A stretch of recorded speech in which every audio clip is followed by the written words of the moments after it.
January 7, 1945, Zonhoven, Belgium. The canvas walls snap in the winter wind like rifle shots.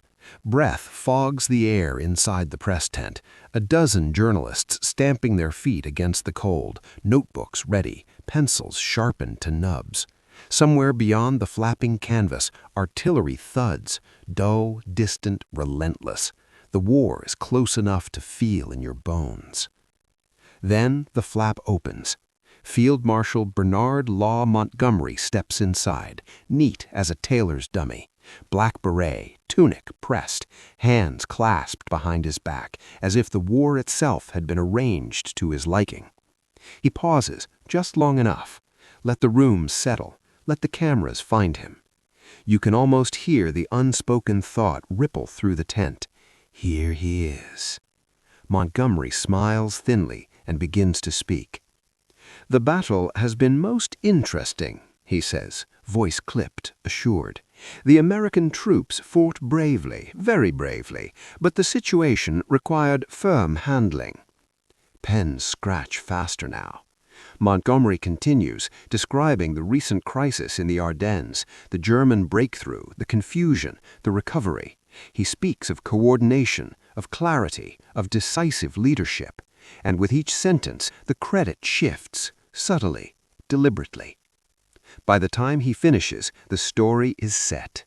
He, the field marshal, had steadied the line. He had orchestrated the response. He had, in effect, saved the Western Front.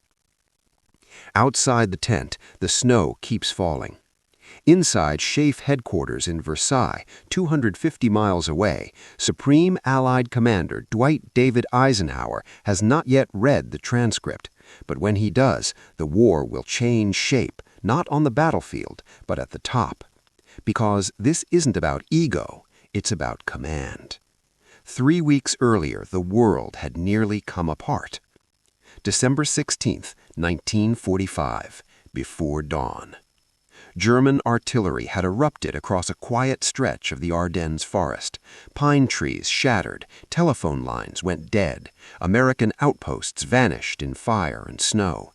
Hitler had thrown everything he had left into one desperate gamble, a winter offensive meant to split the Allied armies in two, seize Antwerp, and force a negotiated peace. By nightfall, the front was bending.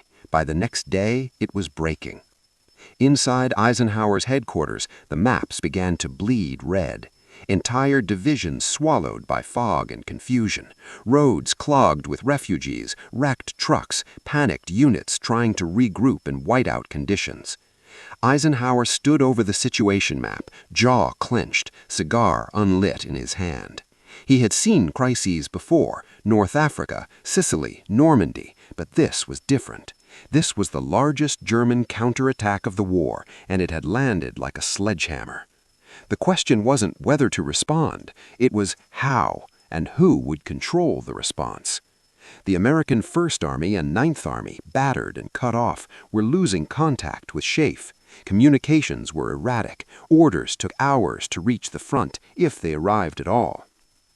In the chaos, Eisenhower made a decision that would echo far beyond the Ardennes. He temporarily placed those American armies under the command of Field Marshal Bernard Montgomery. It was a pragmatic choice.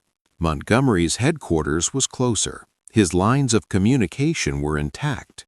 He could stabilize the northern shoulder while General Omar Bradley reorganized the southern sector. On paper, it was temporary, tactical, a stopgap measure in a crisis. In reality, it was a spark dropped into gasoline. Montgomery had waited years for a moment like this. Since Normandy, he had chafed under Eisenhower's command structure. The Supreme Allied Commander was an American, after all, political, conciliatory, willing to balance egos instead of imposing discipline. Montgomery believed war should be simpler, cleaner, one commander, one plan, himself. He had argued for it in 1944, openly, had proposed that Eisenhower step back, that he take control of all ground forces in Europe. Eisenhower had refused, politely, firmly. The war went on. Now, with the Ardennes crisis, Montgomery saw opportunity dressed as necessity. From his headquarters, he reorganized the Northern Front with methodical precision, pulled units back, straightened lines, bought time. And to be fair, he did it well. The German advance slowed, the northern shoulder held. But as the days passed, Montgomery's tone shifted. Reports grew grander, messages to London are more confident, and when the crisis began to ebb, he made his next move, the press conference. Back in Zonhoven, the journalists sense it before they fully understand it. Montgomery isn't just recounting events, he's framing them. He speaks of his decisions, his timetable, his command. American generals appear as supporting characters, brave, yes, but reactive, instruments rather than architects. One reporter raises a hand. Field Marshal, would you say this demonstrates the advantage of unified command under a single ground commander? Montgomery doesn't hesitate. Yes, he replies, I think that's obvious. The sentence hangs in the air like a challenge. By evening, the story is racing across Europe and the United States. Headlines bloom. Radio commentators repeat his words, embellish them, sharpen them. Soldiers in foxholes hear whispers that their generals were saved by a British field marshal. Their sacrifice was mismanaged until someone else took over. In American mess tents, the mood turns sour. In the offices of Bradley, Patton, and Hodges, anger boils. And in Versailles, Eisenhower finally reads the transcript. He sits alone for a long moment. Those who know Eisenhower understand the danger of that silence. He's not a shouter, not a table pounder. His strength has always been patience, an ability to absorb pressure, to balance coalitions, to keep Britons, Americans, Canadians, Free French all moving in the same direction.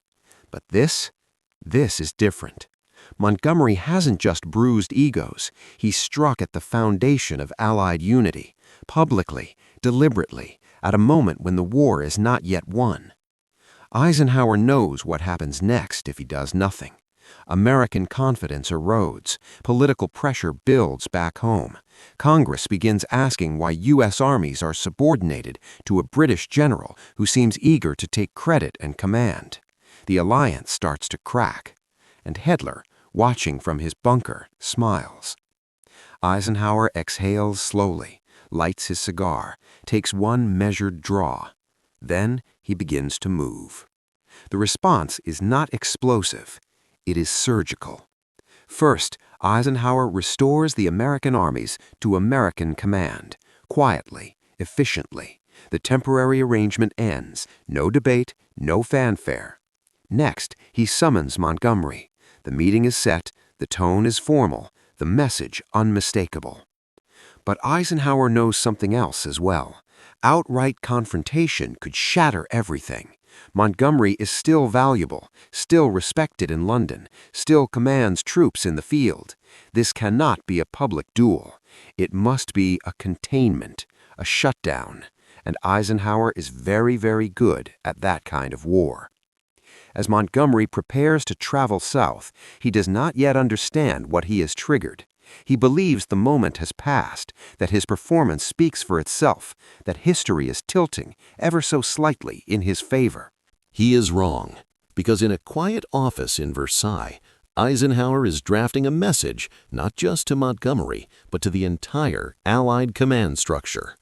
A line in the sand, and once it's drawn, there will be no mistaking who is in charge. January 10th, 1945. SHAEF Headquarters, Versailles, late afternoon. The corridor outside Eisenhower's office smells of coal smoke and damp wool. A sentry snaps to attention as Bernard Montgomery approaches, boots clicking sharply against the stone floor. His face is composed, almost serene, but there's a stiffness to his stride, an awareness that this meeting is not ceremonial. Inside the office, the light is low. Winter presses against the tall windows, gray and unforgiving. Maps cover the walls, their colored pins marking divisions, corps, armies, lives measured in inches. Eisenhower stands behind his desk. No aides, no staff officers, just the two of them. For a moment, neither speaks. You can almost feel the air tighten. "Sit down, Bernard," Eisenhower says at last, voice calm, even friendly. He gestures to the chair opposite him. Montgomery sits, crossing one leg neatly over the other. He removes his beret and places it on his knee. His eyes never leave Eisenhower's face. Eisenhower doesn't sit. He picks up a sheet of paper from his desk, the press transcript. "I've read your remarks from Zonhoven." He inclines his head slightly. "Yes, I thought it important to clarify events. There's been some misunderstanding." Eisenhower nods once, slowly. "There has."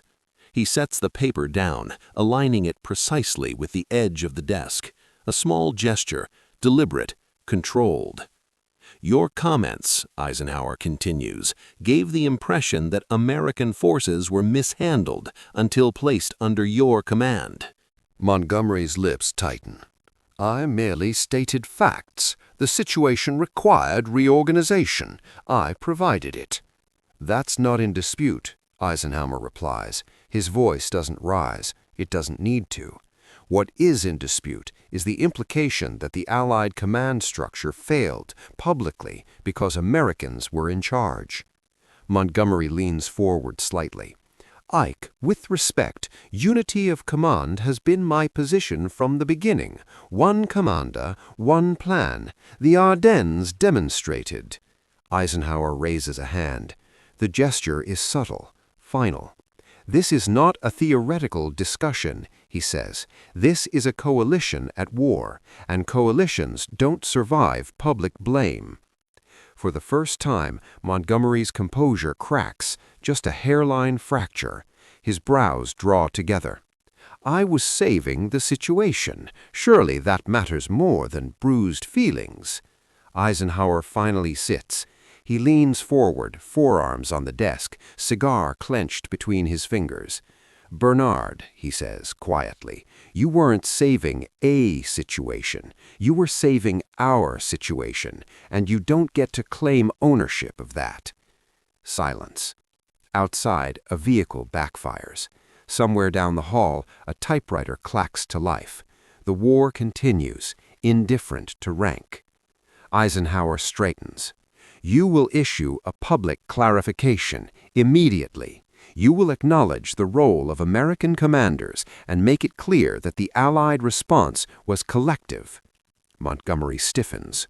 "A retraction?" "A correction," Eisenhower replies, "and you will do it without qualification." For a heartbeat, it seems Montgomery might refuse. His jaw tightens, his fingers curl against the beret. Then, slowly, he nods. "Very well." But Eisenhower isn't finished. "There's more," he says. Montgomery looks up. "I am reaffirming, formally, that I retain supreme command of all Allied forces in Europe," Eisenhower continues. "There will be no ambiguity, no future speculation. Any discussions of alternative command structures will cease." This time, the silence stretches. Montgomery exhales through his nose. "If that's your decision, it is." Montgomery stands, replaces his beret, straightens his tunic. "I hope," he says carefully, "these matters judge history fairly." Eisenhower meets his gaze. "So do I." Montgomery turns and leaves, boots echoing down the corridor. The sentry snaps to attention again as the field marshal passes.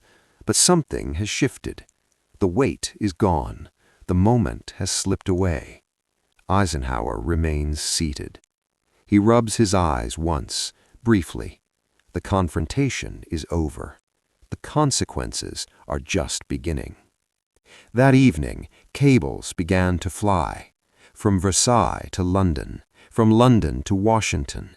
Eisenhower's clarification is firm, precise, and impossible to misread. The Supreme Commander's authority is absolute. The temporary transfer during the crisis is described as exactly that, temporary, operational, and necessary. Montgomery's follow-up statement appears the next day. It is correct, it is restrained, and it is devastating. Gone is the swagger, gone is the implication of rescue. Instead, Montgomery praises American resilience, American leadership, Allied cooperation. He emphasizes Eisenhower's role. The wording is careful, so careful it hurts. The press notices. So do the politicians. In Washington, General George C. Marshall reads the statement and nods once. In London, Prime Minister Winston Churchill frowns but says nothing publicly. He understands what Eisenhower has done. The rift has been sealed. At the front, the war surges forward again. The Bulge collapses under relentless pressure. Patton's Third Army slashes north. German fuel runs dry. Prisoners stream west, hollow-eyed and frozen. American soldiers hear the corrected narrative on the radio. Morale steadies. Pride returns. The story now matches what they lived. Confusion, yes, but also grit, sacrifice, and command decisions made under impossible conditions. Unity holds. That is Eisenhower's real victory. But Montgomery does not forget, nor does Eisenhower. From this point forward, the Field Marshal's operational freedom narrows. His proposals are scrutinized more closely, his independence curbed by procedure, by committees, by the quiet machinery of coalition command. No announcement is made, no demotion issued, but the power play is over. Weeks later, as Allied armies surge toward the Rhine, Eisenhower stands again over a map, this one showing Germany itself, finally within reach. The Western Front is no longer fragile. It is a hammer. He knows there will be battles ahead, bloody ones, but he also knows something else now. The greatest danger was never the German counteroffensive.